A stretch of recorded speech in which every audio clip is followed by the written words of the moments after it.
Welcome into the A-List podcast. I'm Kwani Lunis, joined with Gary Washburn. Sherrod is too busy for us today, but it's okay. We'll get through it. I don't know how we'll manage, but I think we will. How are you, Gary? I'm good. Kwani, how are you?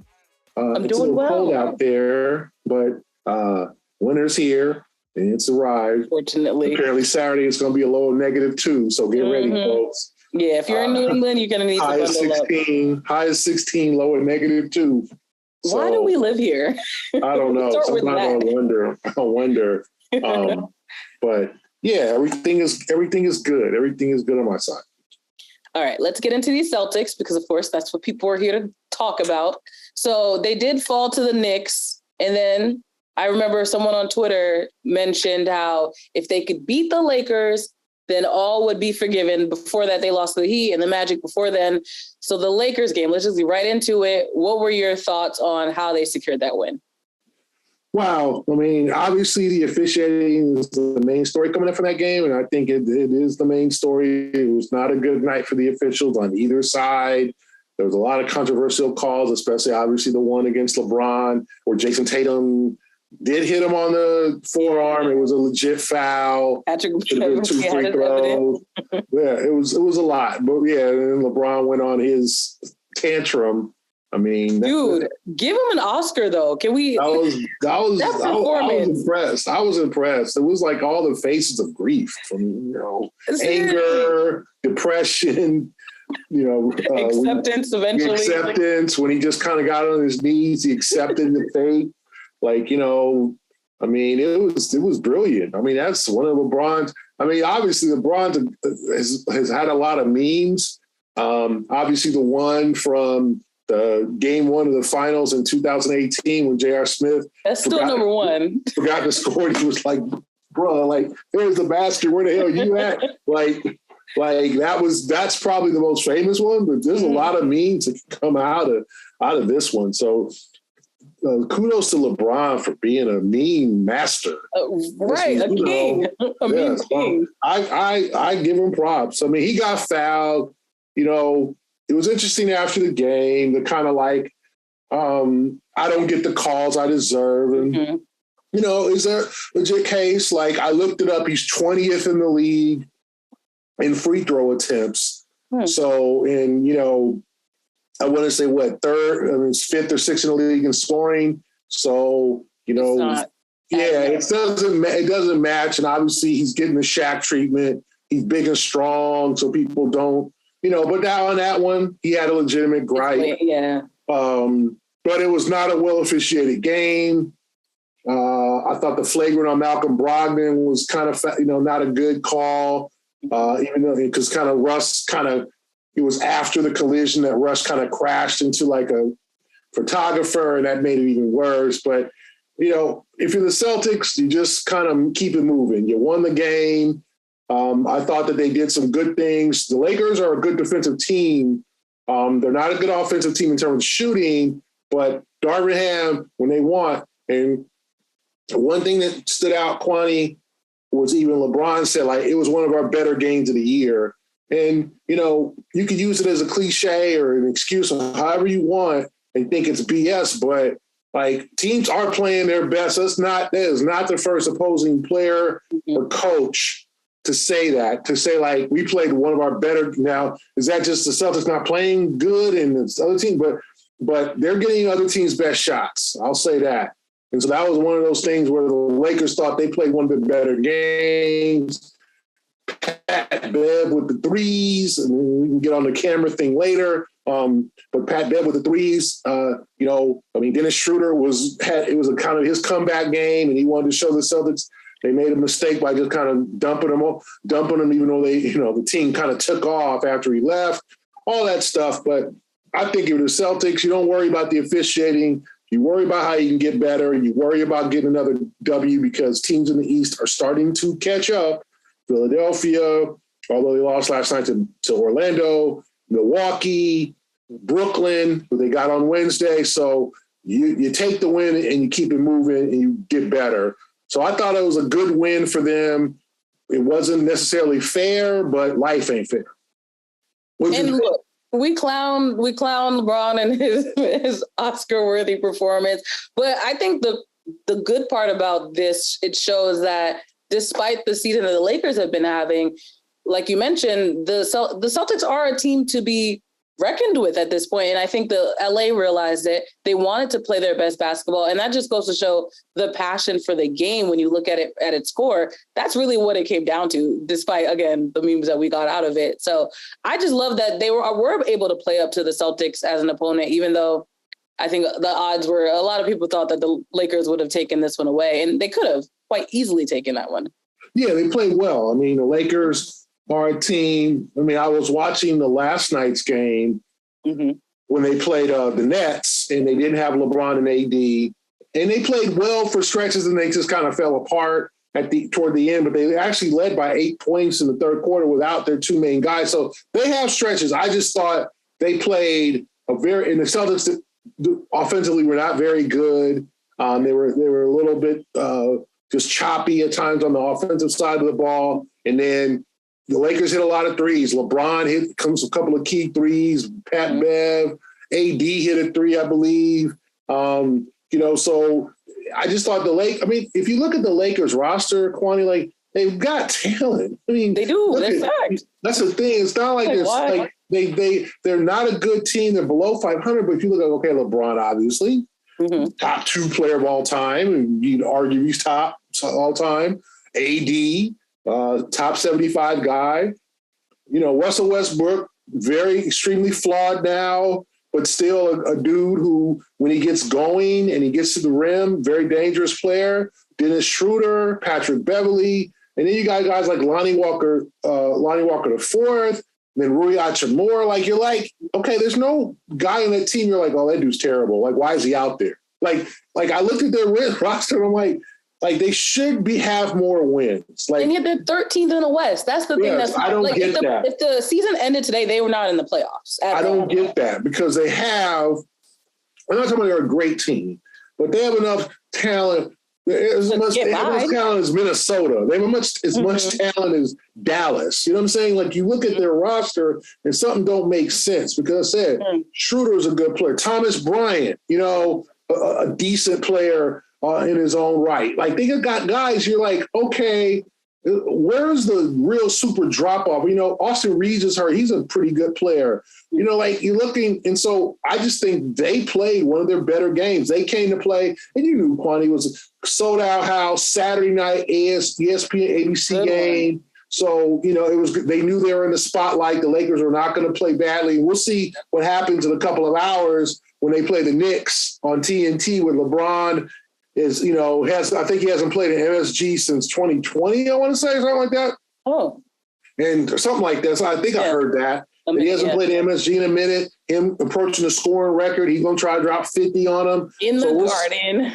And then obviously his first game since the whole, the officiating, the officials are against me. So let's see how many free throws he gets. But I can't figure the Lakers out. Like I said, I think Darvin Ham's a good coach. I think they're in good hands. I'm from Los Angeles. I grew up 5 minutes from the Forum. So I have a lot of friends who are Laker fans. I think the team is in good hands in the future in terms of the coaching now, but I don't get why they don't do more with the talent they have. Because I looked at it, like, Lonnie Walker would be very good addition for the Celtics. Like, that's a guy athletic, can defend, get to the basket. Like, he's not a bad player, he would be a good player. You look at these guys playing the Celtics, and besides, most of them could and get minutes. Even Westbrook, Westbrook's doing too much. I mean, he was not good offensively the other night, but just his assists, his ability to push the ball up for it. So,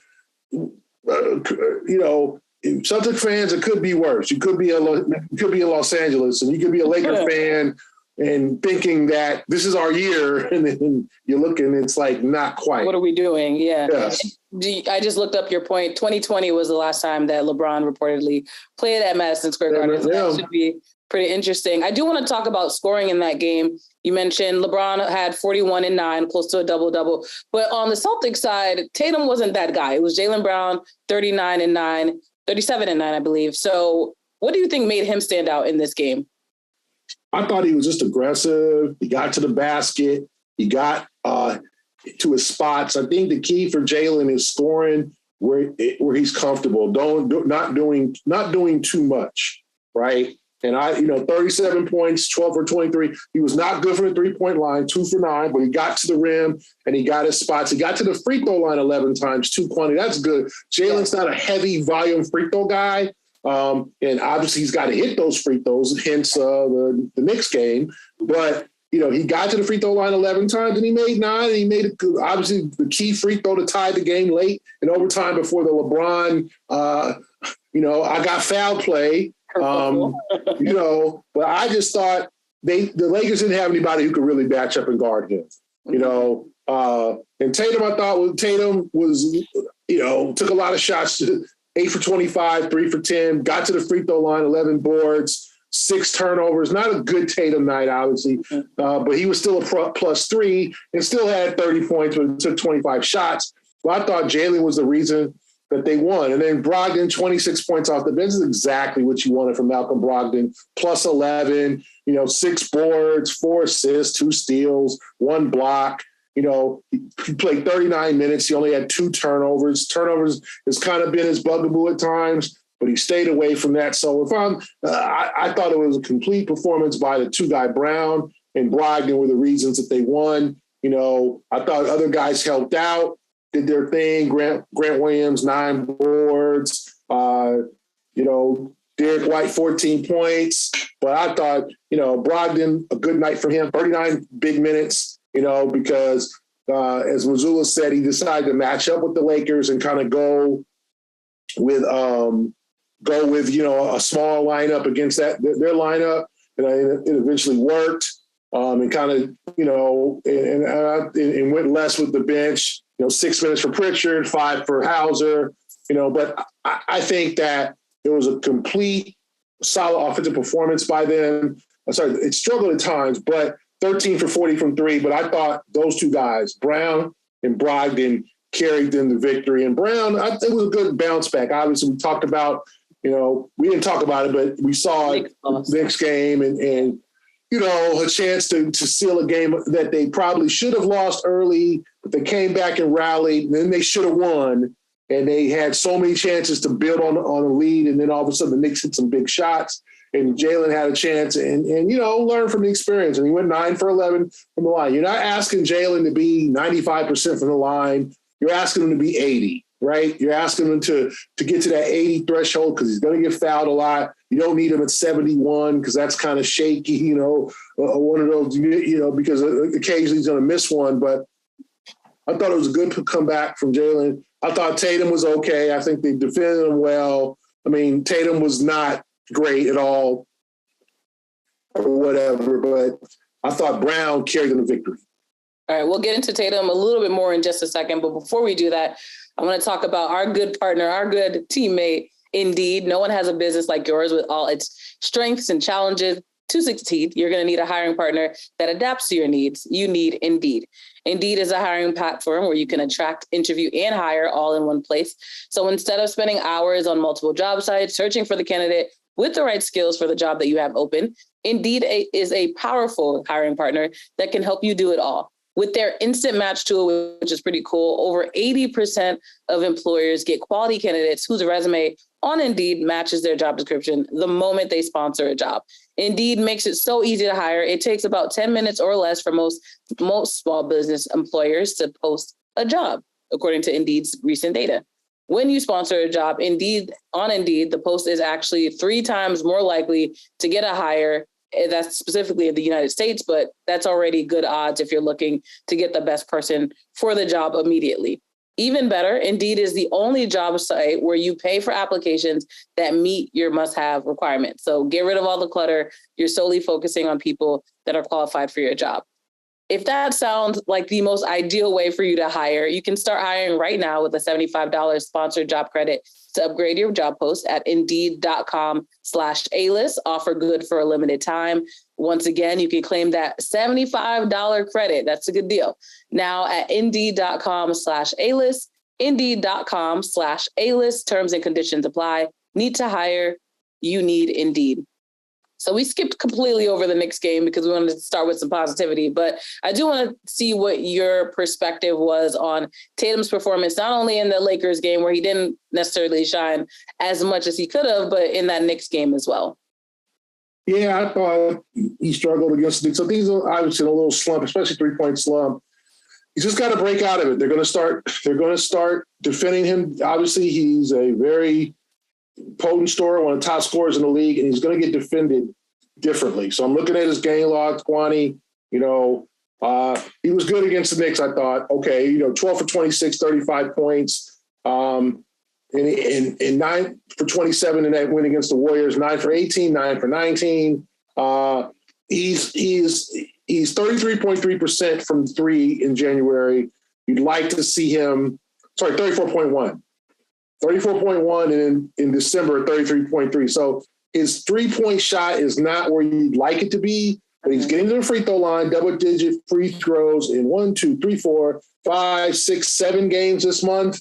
And you like to see him score a little bit more efficiently at the rim.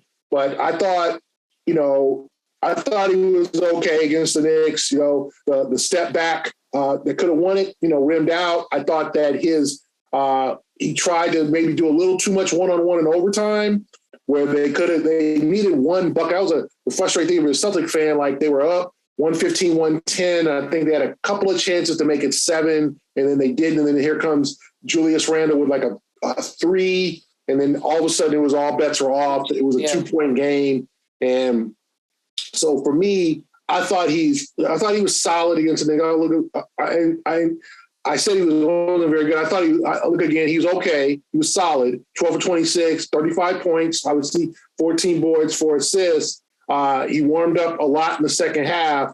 But I think you'd like to see him be better at the 3-point line.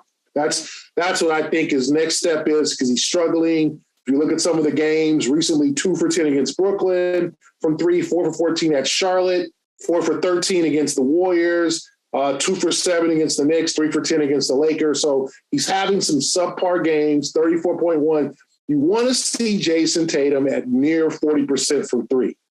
That makes him a very dangerous player, even more dangerous than he already is. If he can shoot near 40, right, that's what you want. You don't want him languishing in the 33, 34%. That's a solid, that's a okay 3-point shooter, right? 34 is okay. That's not great, but that's not exceptional at all. You want to see Jason hit those threes. And I think what he tries to do is get himself going early from 3, and he takes a lot of early threes.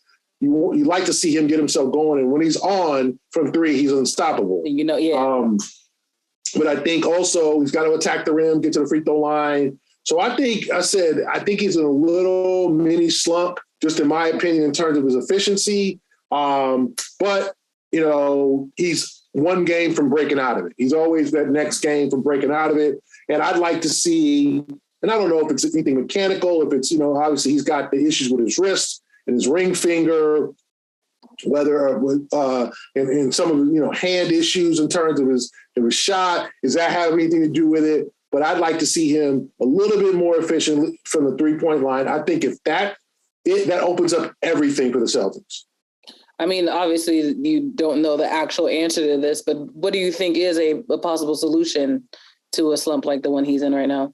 He just got to shoot his way out of it, get to the free throw line, see the ball go down early, and also take advantage of some matchups. Pass the ball when you're doubled. I thought that Miami game, obviously, when he tried to do a little too much, and I think there's a little too much at times with Tatum, that he's doing a little too much. I think some of the part of the Knicks game, he was doing a little too much. Don't take on 3 defenders. Make it easy on yourself. Pass the ball. Get that. You got teammates. You got coworkers. Yeah, get those assist numbers up. Pass to Derek in the corner. Mm-hmm. Malcolm on the wing. Lob it to Rob. Make it easy on yourself. That will open up things down the road. If it's Jaylen's night, hey, divert to Jaylen. Yeah, make him stop Jaylen. Take a break. Yeah, because Jaylen will get at those times where it's like, oh, no, give me the ball. I got this. And I think Tatum is the diverter. I don't think he's like, oh, well, I need to shoot too. But I think he likes to shoot. I think he likes to score. But I think he understands when it's Jaylen's night. And I think all those things will make him more the game open up for him. I don't think he's pressing. I just think the 3-point shot isn't what I'd like to. I think he wants to be that kind of a, like a premium 3-point shooter, maybe not a Steph, but a guy who's like, you can't leave him alone. And I look at his total season 3-point numbers, and he's at 35% this year. Last year, 35.3. 2 years ago, 38.6. 3 years ago, 40.3. And obviously, remember that great rookie year, he was 43.4. So Tatum is capable, and he's taking a career high 9.3 3-pointers a game, right? He's 87% from the line, so that's fine. He's shooting 46.5% from the field, so he's better at two than probably throughout any point of his career. He's probably better from the two, because that's the second best of his career so far, percentage-wise, 46.5 this year. Obviously, career high, 31.1 points, career best season. So he's doing well. 35% from the three is not a bad number, but you like to see it in the last 30 games. If he can try to push it up to 37, 38 and get that. If not, 38.6 a couple years ago, that was good, 40.3. So he's capable. So we'll see what happens in the second half, whether he can create better open looks. You made a really good point. I think all of the skills that he learned during the slump as well are helping carve out his leadership skills too, because you do have to be able to trust your teammates. I know earlier in the season, even last year, when Marcus had to call everyone out, it was one of those situations where they didn't know who to give the ball, but now they're realizing that with Malcolm coming strong off the bench, there is a little more depth than they've had in the past. And I think that makes for a roster where you can alleviate Tatum on nights like that, where he doesn't feel as though they can't win without him, which in an ideal world should never be the case. But you need him, but you don't want him to have to carry you every night. And I said, and there are going to be nights where he does carry you, and he is just brilliant. And there's going to be nights where he needs his teammates. Mm-hmm. And I think most of the time he's going to need his teammates. These teams are going to play him different. They're going to trap him, get the ball out of his hands. Mm-hmm. They're going to make either Jaylen or someone else, because they don't want to say, well, we let Tatum score 51 against us. So I just think, I said, the only thing I think he needs to do, I said, is get the 3-point down and make it better for his teammates. But I think his assists are fine. He's rebounding better, the best he ever has in his career. So I think he's had a complete season. So I do want to we talked about the main characters, Jason, Jaylen. I want to hear your perspective now on the coaching of the last two games. How have you seen Mazzulla grow, if at all? And also a quick shout out to him, because he is now going to be the coach of him, and his staff are going to be coaching Team Giannis in the NBA All-Star. So he's joining Tatum and maybe Brown in the game. Wait, so is Brown not in? I'm kind of confused about the All-Star voting. No, they got to vote. The coaches vote the reserves. Oh, okay. So we're still waiting. It hasn't been announced. I think that's going to be next Thursday. I want to say, I think next Thursday is when, don't put a gun on me. Don't quote him, but. Yeah, don't quote, but I think it's next Thursday. Okay. Is where the reserves are all announced. Okay. And the head coaches vote for the reserves. I don't think you can vote for your own player. So obviously Mazzulla can't, give him a nudge in there. But yeah, the rest of the reserves are voted by the coach. February 2nd, 7 p.m. So that's Tuesday. I'm sorry, it's Thursday. My fault. Not Thursday. You're right. You said Thursday, though. No, I said next Thursday. Thursday. Yeah. You say which Thursday? Yeah, don't hold me February 9th, February 2nd. So they're gonna find you on Twitter. The pregame TNT. They will announce the reserves. Okay, that makes sense, because I know this year they're doing a live draft process during the All-Star game. It's a lot. They're so extra. It's like, I just think they need to go back to East to West. But if the young folks like the whole drafting and we know captains and all that, LeBron is definitely picking Tatum first. Mark my words, I'm pretty sure LeBron's going to pick Tatum first. You think so? I could see that. Oh, no, sorry. He doesn't need to draft Tatum. No, he actually does draft his starters, right? He does. He drafts. Yeah, I think he's going to take Tatum first. They have to draft the starters first.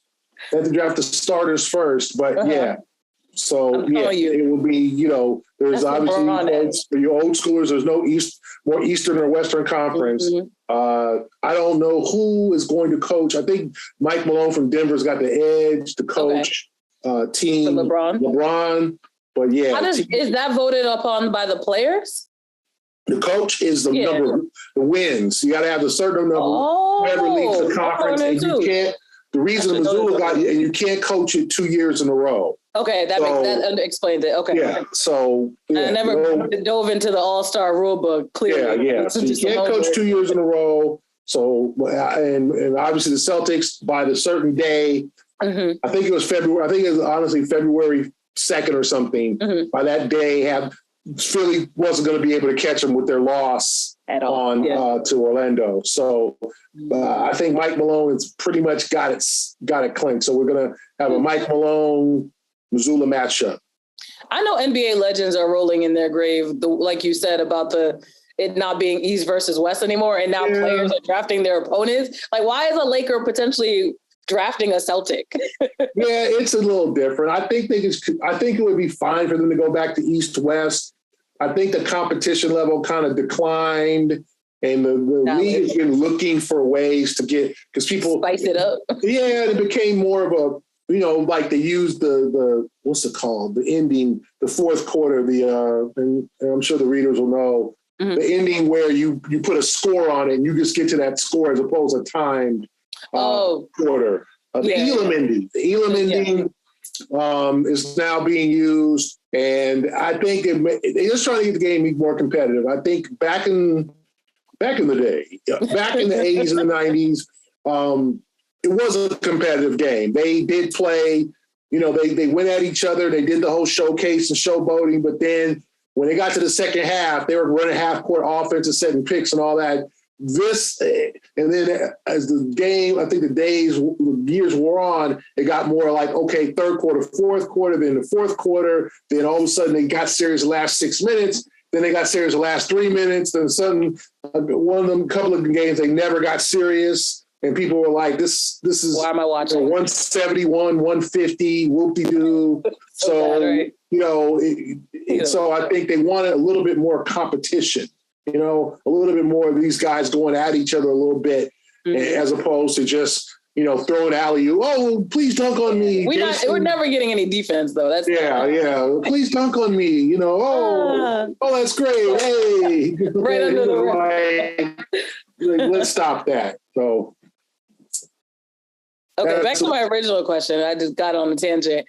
Who from the Knicks loss and the win against the Lakers? Mazzulla. Oh yeah, Mazzulla. Yeah, Mazzulla. I think some of his lineups are always unusual, are different, unusual. I think he's doing the best he can. Obviously, no Marcus, no Robert Williams against the Lakers. He tweaked his ankle against the Knicks. I think he's fine. I don't have a real problem. People talk a lot about the timeouts, and especially in Miami, and not calling one. I think he's better at that. I don't know if he was bad, but I think he's starting to call at times more conventional timeouts because I think he realizes, hey, I got to stop the tide here. Mm-hmm. I can't let these guys play through certain things. So I think he's fine in that situation. I think the team, I don't have a real issue at all. I think he's done a good job this year. I think he's done a good job recently. And there's some limitations, with some of the guys. I think that when we can pivot to this, like, I think they're going to have to start looking for some more help. And as Wood Grusbeck said on the Celtics pregame show, like, this is the year, let's go for it. So I think if you're the Celtics, you need some reinforcements. I think there's two things here. There's two guys I'm looking at. Like, I think the Kornet minutes are getting a little too much. I think Kornet's is worked hard. It's a great story. He's playing hard, but I think he's very uncomfortable scoring at the rim, like playing that Robert role where it's like, hey, Luke, dunk on this guy, ram it down his throat. And he's not a real aggressive, like, boom, even though he's a 7-footer, he'd rather pass it out. right? Or he'd rather pause, look, and then try a little jump hook. Like they need more of a dog. If you're going to play a role, Been saying it. Yeah, just a dude who's going to go in there and just like, dunk a dude's face into the basket, like just really take advantage of the fact that he's going to be left alone because of all the other weapons. And I think Luke has tried, he's gotten better. I think he's had a solid year. I think he's been a surprise. But I also saw there's a lot of Luke against the Lakers and Knicks. Obviously, with the Lakers without Robert Williams, and opportunities for him to score at the rim that he passed up. And they need a more aggressive bid. I also think you got to figure out whether Sam Hauser is a guy who can help you down the stretch. I think Sam has not had a good 2 months. I think he got off to a great start. That first 5-6 weeks of the season through November, he was great. But if I look at his numbers, Kwani, because we always like to look at the numbers. Well, the numbers never. The numbers for Sam Hauser. I don't know if that's a copyright. Numbers never lie. That old show. Yeah, but let's look at the numbers here. If I can find it and see here. But I know he has struggled mightily from the 3-point line. And I want to say, hold on here. Let me get. I'm trying to get these facts correct. Yes. Real quick here. Let me see. Hauser. I have a Luke Cornett story for later. Okay. Oh, wow. It's not bad. It's just good. Okay. So Hauser from the 3-point line in November. Mm-hmm. Okay, October for a little 6-game stretch, he was 55.6. Okay, you're not going to expect to keep that up. November, he was 46.2%. Okay, that's very good. Mm-hmm. December, 28.3%. January, 31.4%. Oh, wow. So, that's a roller coaster. Yeah, he is struggling in the last 27 games, about 30% from three. And that's just, if you got to have him, if he's going to be on the floor, you got to have him. He's trying to do little things, but you got to have him hitting shots. And the question is, can he help you down the road and into the playoffs, or do you need another shooter to maybe take his place or take his minutes? Can you rely on Sam Hauser? I'm not so sure right now because he's gotten open looks. Most of the looks he gets are open, and they're trying to get him going.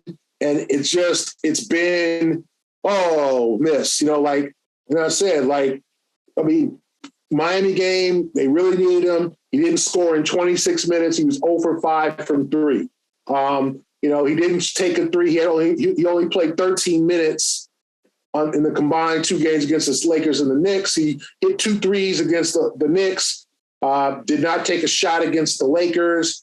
But if you look at some of his numbers, he really is tailed off. Like he had three threes against Orlando, but in the previous probably 10, 12 games, he did not hit more than he had 2 3-pointers once. And that was that Oklahoma City debacle. 0 for 1, 0 for 2, 0 for 1, 0 for 2, 1 for 1, 1 for 2, 1 for 3, 2 for 6, 1 for 4, 1 for 4. He needs to get going. And the question, and his minutes have decreased. He played 11.8 minutes in January. He played 19 minutes in November.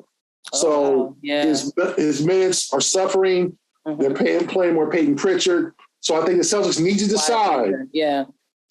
Is this guy, do we need to get another shooter, a wing who can shoot? Or is it just a slump, or is this who he is at this point? Is it kind of not ready for the moment? Is it a little inexperienced? Yeah. What is it that is, what's going on here?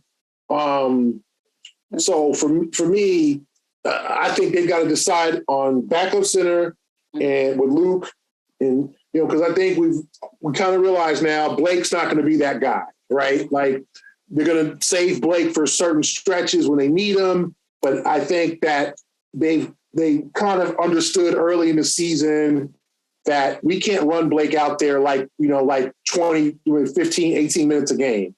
Like, I don't think his body can handle that anymore. Mm-hmm. So, we'll see if Blake, plays, if this is his last season or how that goes with Blake's career, because has had a great career, but kind of real derailed a little bit by injuries. But I think they've realized, okay, Blake isn't that third center. Vonleh is gone. So what do you do for that position? And what do you do for a wing position with Hauser? Because you got to have Hauser in the game. If he is in the game, you got to have him hit shots. If not, like I think as Joe is showing, he's not going to play much. He didn't play much against the Lakers. Joe stuck. That's the one thing about Joe. The only thing you can say is he going to wear these guys out too with heavy minutes? Like, you got to spread the wealth. You can't run Jason 45 minutes, 44 minutes, Jaylen 41 minutes. Like, you've got to start spreading the wealth a little bit, but you also want to win games. If guys are not doing the job out there, what do you do? So while the Celtics are figuring that out, I want our viewers and listeners to think about this. How much money do you think you're wasting on subscriptions? Sherrod's talked about Rocket Money, formerly known as Truebill, and I use it as well. It's basically an app that helps you figure out what you're spending your money on, whether it be subscriptions that you haven't used or just maybe you spend too much money on food like I do, and you need to figure out how to budget properly. January is done. It's out of the picture, but you can still refresh and restart. 80% of people say they have subscriptions that they forgot about. And maybe for you, that could be Amazon Prime, Hulu, whatever the case may be. Whether or not you're struggling and just need to figure out what you're doing financially, Rocket Money, formerly known as Truebill, is your solution. Do you know that how much your subscription actually costs? Americans think they spend around $80 a month on subscription when the actual total is closer to $200. Again, that should be all of the reason that you need to go to Rocket Money. The app shows you all the subscriptions in one place, and they cancel whatever things that you say you don't want to be using anymore. Rocket Money can even find subscriptions you didn't even know you were paying for, and you can find out that you might have been double charged for a subscription as well. Overall, this is clearly the best app when it comes to budgeting properly, saving money. You can restart your new year in February and really get your money back on track. So get rid of those useless subscriptions with Rocket Money right now. Go to rocketmoney.com/A-list. Seriously, clearly it can save you hundreds of dollars per year. That's rocketmoney.com/A-list. Cancel your unnecessary subscriptions right now at rocketmoney.com/A-list. So before we close out, let's quickly look to this Nets matchup that the Celtics are facing this week. What are you looking for? Durant's out in that game. Simmons is out, but the Nets have been looking pretty good. So what is your quick assumption as to what will go down? Yeah, I think it's going to still be a tough game. Kyrie's going to have want to make a point. He's been tremendous. You don't let Lucky know. Yeah, you got to be for Lucky. He's been tremendous, although they've been 4-6. And now no TJ Warren or obviously Durant or Simmons. So shorthanded, but their injury list is long. Yeah. Nick Claxton's played well. The Nets are good. They got talent. Royce O'Neal, Joe Harris, Seth Curry, Watanabe, the Japanese kind of sensation. The guy who's played really well this year for them. So they've got talent. So I think a very tough game. But it's something they should win. Obviously, without Simmons, they have the talent to win. They rolled them both times in Brooklyn. So I think coming off a couple of days rest, I think they should be ready. The Phoenix game, I think Devin Booker could be back. Obviously, he wouldn't probably play long minutes or be back because he hasn't made an appearance yet, but it's a possibility. But another championship team in terms of the medal going to the finals. DeAndre Ayton, Chris Paul's back, Mikal Bridges, Cam Johnson didn't play that first meeting. The Celtics really kicked their butts in Phoenix, so they're going to have something to say. So if you're the Celtics, like two tricky games, two teams. You can't take anybody for granted in this league. We just saw Orlando beat Philadelphia, Detroit won at Brooklyn last week. Like some of these teams that you think, they're injured, we got this. Like they'll come in and bite you. The Celtics have learned that the hard way. So they got to be prepared. Two tough games, no gimmies. And I said Phoenix coming in going to play hard.